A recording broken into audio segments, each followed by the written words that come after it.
Hello, people. Um, I am going to show you the material that we are going to be using for lesson 24 in reading. Okay, so this is just a PowerPoint, and I will need you to go ahead and go over so you can answer the questions on each page. Okay, pages 232 and 233 will be done by yourselves. I have the vocabulary here. I have some examples, but I do not have the answer for those questions on those pages. So you will have to work by yourselves, okay? All right, let's get started. Lesson 24, it's Thurgood Marshall and Equal Rights. All right, let's see the vocabulary. The first word is controversy. A controversy is a public disagreement about an issue. For example, the new movie is a subject of controversy. All right. And if you are in the class, for example, and we are going over a specific topic, and some people agree, some people disagree, so there is a controversy. Okay. Very good. Distinguished. Distinguished people are highly respected and recognized for their achievements. Example, she is a distinguished author. Okay, we are going to be using the word in this context, okay, to refer to a person who is highly respected and recognized for his or her achievements. Inclined. Inclined is to have a preference for or a tendency towards something. Okay, for example, I may be inclined to a specific sport. Okay, so most people is inclined to soccer because they really like soccer. That's their preference. Okay, and the example that I have over here is Alejandro was inclined to believe her explanation. Prejudice. A prejudice is a judgment or opinion formed unfairly or without knowing all the facts. Example, the organization fights against racial prejudice.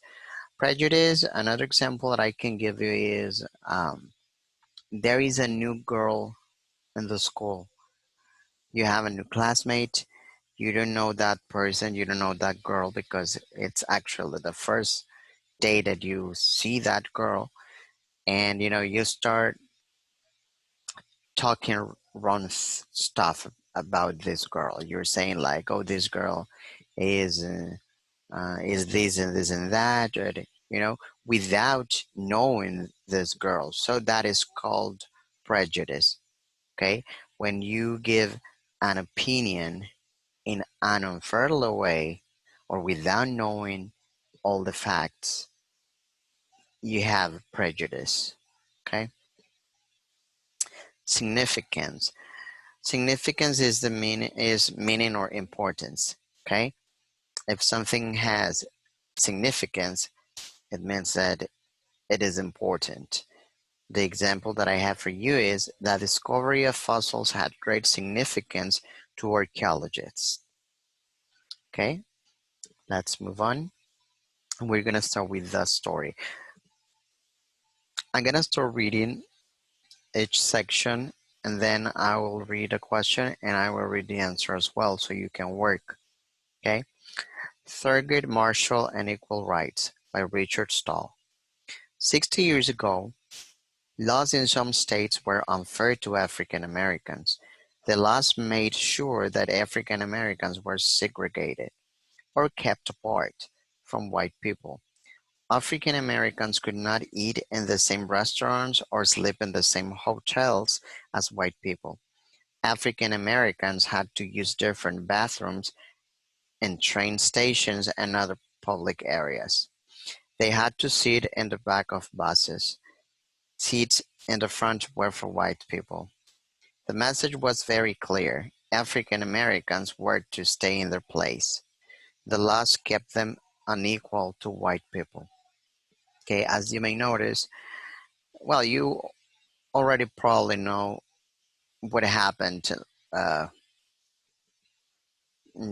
20, 40, 50, 100 years ago when the African Americans were treated unfairly, right? So they were segregated, which means they were separated from white people, which was unfair, okay? And there were places for black people and uh, places for black and places for white people, okay? The question is, how does the author show that there was a need for African Americans to fight for equal rights because they were not treated fairly, right? So by describing laws that kept African Americans segregated from whites. Okay, so he had started describing the laws that kept the people divided or segregated. All right. All the time, schools in some sense were segregated. Two, the law said the black students were not allowed to go to school with white students. African Americans went to their own schools.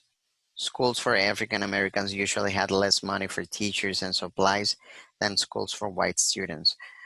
That was what life was like when a case known as the Brown v. Board of Education came before the Supreme Court. The case began in Topeka, Kansas. Linda Brown was an African American third grader living in Topeka. She was not allowed to attend a white school that was close to her home. Instead, she had to ride a bus to a black school over a mile away. In the fall of 1951, Linda Brown's father sued the Board of Education in Topeka. 12 other parents facing the same problem joined Mr. Brown. Okay, so we can continue to notice how unfair life was for the African Americans. Okay, so they were not allowed to go to the same schools, um, and that schools for African Americans were usually, uh, you know, in bad conditions, and maybe not in bad conditions, but um, the supplies were not the same as for white students. The teachers were not well paid, and some other things. Okay, so for that reason, and Mr. Brown, because his daughter was not allowed to go to a school where white students were attending, he sued the Board of Education in Topeka because this wasn't fair. Okay, and 12 other parents were joining him. All right. The question: why did the parents of African American students sue the Board of Education in Topeka? Simply because they considered this wasn't fair and that uh, they were supposed to attend um, a school for black students, but the school was far away. Okay, their children were barred from attending a nearby school and had to go to an old black school that was farther away. Okay, let's move on. The NAACP helps out. The National Association for the Advancement of Colored People is a group that helps African Americans. The group believed that Linda Brown's case could be of great significance for black people. The NAACP decided to help Mr. Brown and the other parents. It assigned a lawyer named Thurgood Marshall to the case. Marshall was born in 1908 and he grew up in Baltimore, Maryland. After high school, he went to Lincoln University, the nation's first African American college, and later to law school. Marshall had fought for the rights of black people in the United States. He had won some important cases, including one that had gone to the Supreme Court.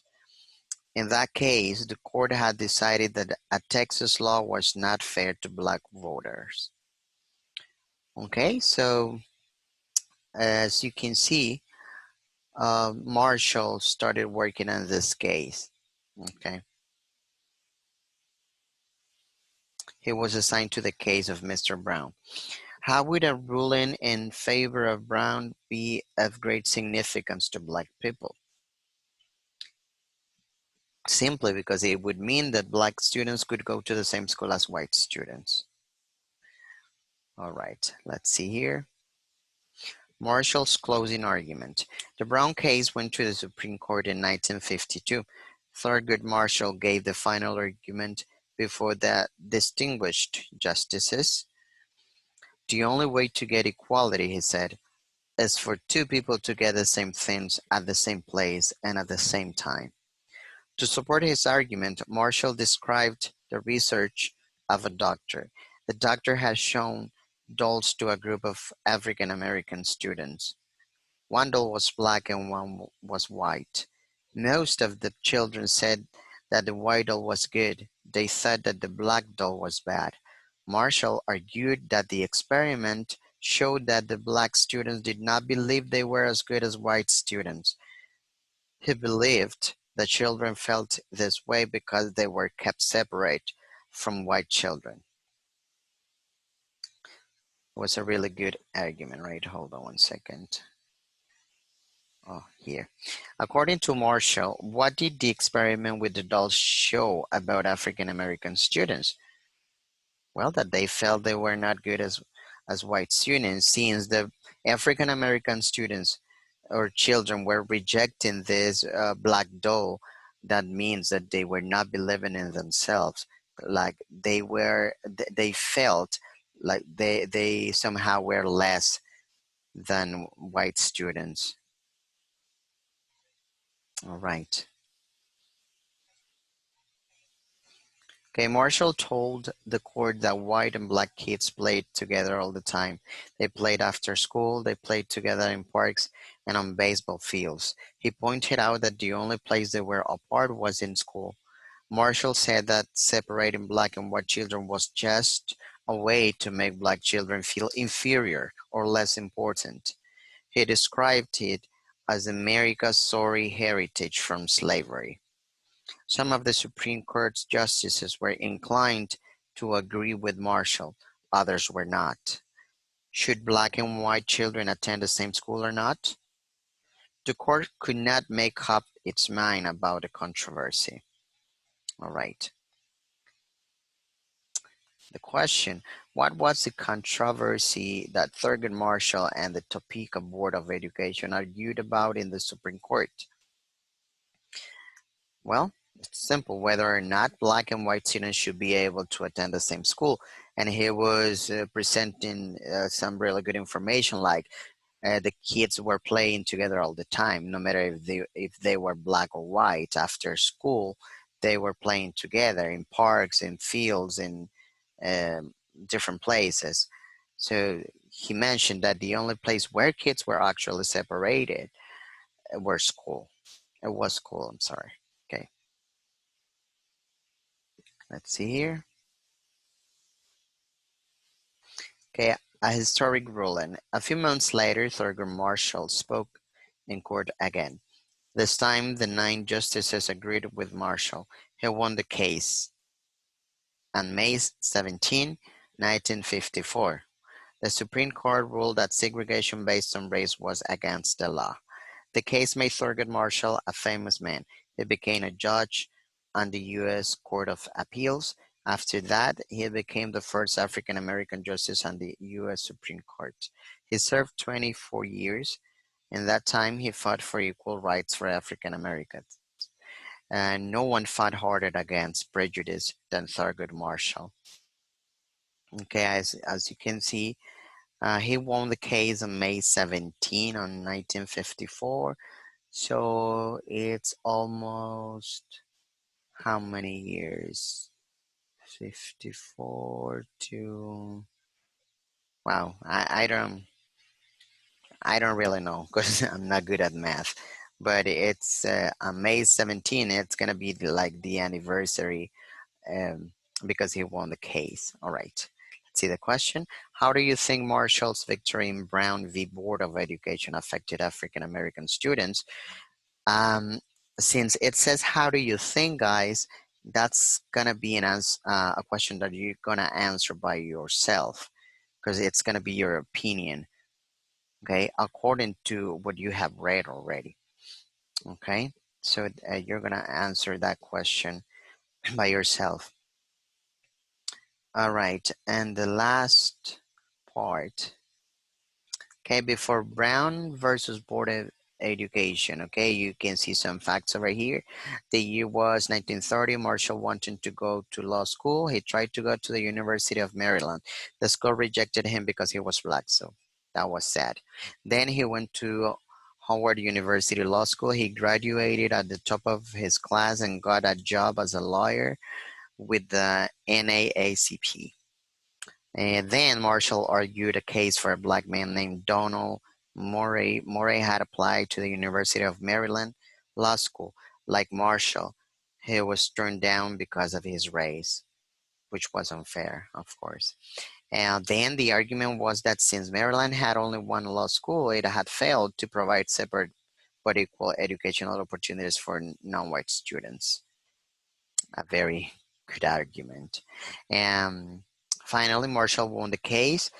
White judges ruled that the only way to give Murray an equal education was to admit him to the University of Maryland Law School. All right. The question is, do you think that Marshall's commitment to equal rights was affected by personal experiences? Explain. And this is another question that you guys will have to work on your own, okay? Because it's kind of personal. I mean, you have to give your own opinion. All right. So this is pretty much everything. So thank you very much. And I hope you guys send me the work on time, okay? And I want to ask you not to answer the four last questions in your book because I'm gonna put those questions like in a quiz in Google Classroom so you can go ahead and answer those questions over there. All right, so just work from page 232 to page 240. Well, if you would like to answer the questions in your book as well, I mean the last four questions in your book, that's okay, no problem. All right, bye-bye.